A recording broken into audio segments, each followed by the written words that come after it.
आश्रम town hall Puri रे 2 दिन हाउसफुल एवं आपण माने स्वीकृति दिंतु जगरी भाई आसते ट्रमेंडस रिस्पॉन्स पीवीआर आज हाउसफुल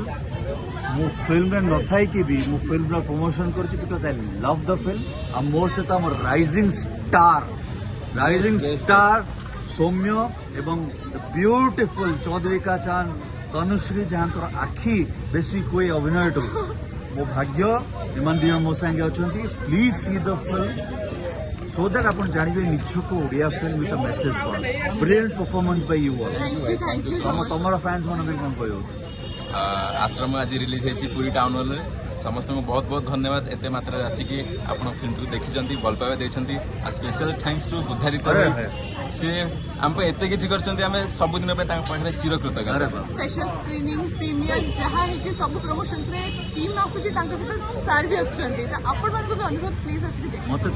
मते एक्चुअली भूली हेडले फाइन करियो पिक्चर रे मु मिस्टर इंडिया वाला पिक्चर नाही कि चारिडा होती because I love the film and please promote this new stars मु भी गोटे नुआ स्टार है मत पिक्चर नुआ मिले एमान सहित God bless lots of love thank you.